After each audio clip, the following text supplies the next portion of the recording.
अध्यक्ष महोदय, केवल ज्यादा नहीं 2-3 मिनट ही हम लेंगे, ज्यादा समय व्यर्थ नहीं करेंगे। और भी कार्यक्रम हैं सदन में, और भी बिजनेस है।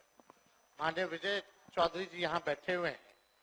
आप सब लोगों को पता है कि हमारी सरकार जब 7 में थे, इससे पहली वाली सरकार 17 महीने, तो हम लोगों ने जातीय आधारित गणना कराई थी। और जातीय आधारित गणना इसलिए कराई थी क्योंकि राज्य सरकार जो है सेंसस नहीं करा सकती, इसलिए हम लोगों ने सर्वे कराया था। और उस सर्वे के आधार पर हम लोगों ने आरक्षण की सीमा महोदय 65% करने का काम किया था, जिसमें कि पिछड़े, अति पिछड़े, दलित, आदिवासी समाजों का आरक्षण हम लोगों ने बढ़ाया। और ईडब्ल्यूएस 10% एज इट इज रखा। आज संविधान दिवस है महोदय, और संविधान दिवस के दिन पर कम से कम ये चर्चा, कम से कम सरकार से अपेक्षा ये की जाएगी कि इसका कम से कम जवाब देने का काम करे। और इस दिशा में आरक्षण जो हमारी सरकार, जो महागठबंधन की थी पूर्व में, जो 65% हम लोगों ने बढ़ाया था, इसके लिए क्या कदम उठा रही है फिर से लाने के लिए। अध्यक्ष महोदय, आप जान रहे हैं कि हाई कोर्ट 9/11/23 में यह पारित हुआ था, मेरे जन्मदिन के अवसर पर, आपको बखूबी याद होगा। और ये 20/6/24 को जो है मना कर दिया गया हाईकोर्ट द्वारा, और ये दिया गया कि इसका जो है प्रॉपर स्टडी जो है नहीं हो पाया है, इसको देखते हुए इसको निरस्त कर दिया गया। हमारा ये सवाल है महोदय कि जो संदेह नीतीश जी को था, माननीय मुख्यमंत्री जी को था, आपको था, हमको था कि भाजपा के लोग जो है किसी ना किसी प्रकार से कोर्ट जाकर के इसको निरस्त कराएंगे। इसलिए माननीय मुख्यमंत्री जी ने एक मेरी बात तो सुन लो। अरे बात है, एक चीज जानकारी देना चाहिए अध्यक्ष महोदय, पहले तो बोलेंगे, फिर बोलिएगा। आप तो बोलिएगा, मेरा बात खत्म हो जाने दो, फिर आप बोलना। पहले तो आपकी सरकार नहीं थी, पहला जानकारी दो। अरे नीतीश कुमार की सरकार थी, आप कौन थे? महागठबंधन की सरकार, वो जानकारी जैसे आप है ना, जैसे आप है। अभी किसकी सरकार है? भाजपा की सरकार नहीं है क्या? क्या बोलिए? भाजपा की सरकार नहीं है क्या? बोलिए। बिना आधार और प्रमाणिकता के किसी भी पार्टी के बारे में इस तरह का बयान के पद पर बैठे संविधान के जिम्मे शोभा नहीं देता है। ये गैर संवैधान काम करते हैं, बिना प्रमाण के बात रखना। ये संविधान विरोधी लोग हैं कि संविधान विरोधी है। संविधान विरोधी लोग संवैधानिक संस्था का अपमान कर रहे हैं। फिर बोलिएगा। बैठ जाइए, बैठिए, बैठिए, बैठिए, बैठिए, एक मिनट बैठने दीजिए, बैठिए ना, बैठिए, बैठिए, बोलिए, बैठ जाइए, आप भी बैठ जाइए, आप भी बैठ जाइए। देखिए, लेकिन माननीय मुख्यमंत्री जी के कहने के, एक मिनट, आज ही मैंने आग्रह किया है, कल भी मैंने कहा था ये बात, संसदीय लोकतंत्र में हम अगर बेहतर ढंग से अपनी बात रखेंगे, मुझे भी उस जगह पर रहने का अवसर मिला है, और मैं समझता हूं कि बेहतर ढंग से बात रखेंगे तो बात में वजन भी आता है।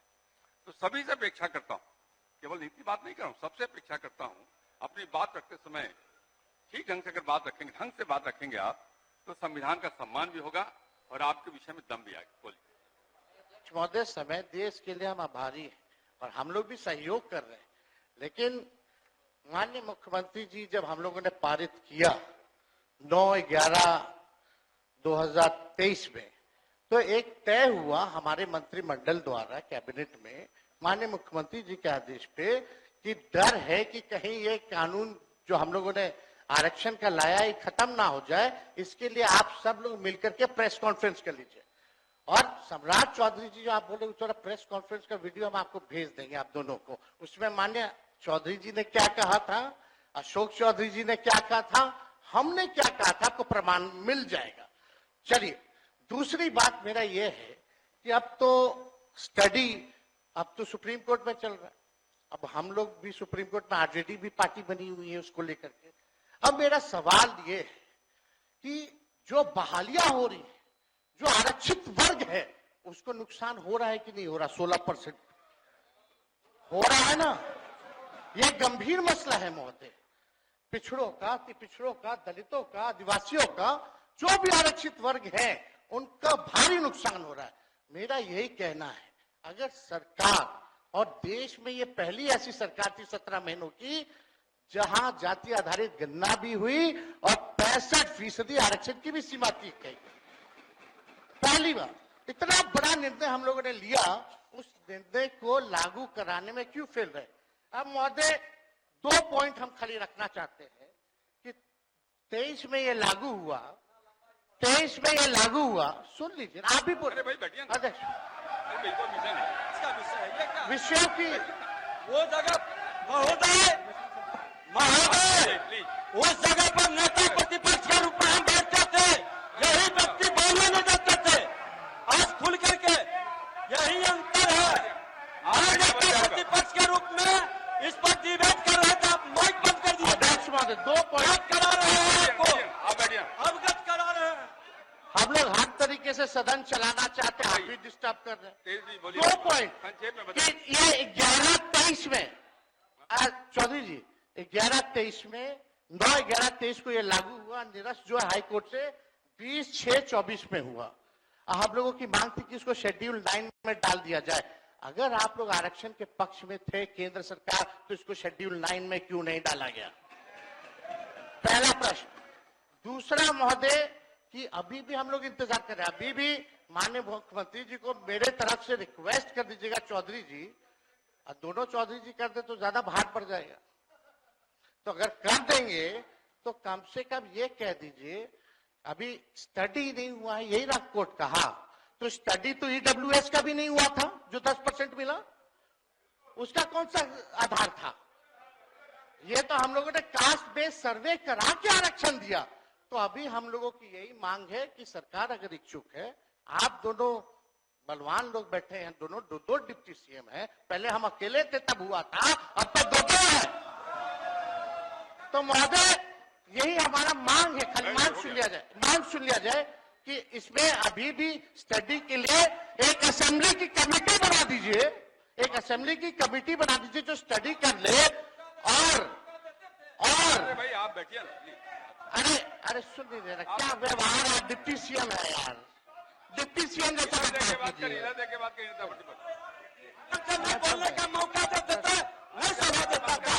मांग ही नहीं अरे रहे थे। संवैधानिक पद का आप हमारी ये मांग है, संविधान की जिस बात कर रहे हैं, महोदय न्याय की बात कर एक रहे हैं। कमेटी विधानसभा की बनाने से काम, शर्म आनी चाहिए उनको। 4 दिन तक ये जो 5 दिन का सत्र है, इसको 1-2 दिन और बढ़ा दे और कैबिनेट से जो संशोधन करना है, कम से कम 65% नहीं 85% कर दीजिए आप। 10% और बढ़ा करके बिल ले आए, हम लोग सब लोग मिलकर के पास करने का काम करेंगे, यही मांग है। For exclusive and insightful videos, subscribe to our new channel ABP Live Premium.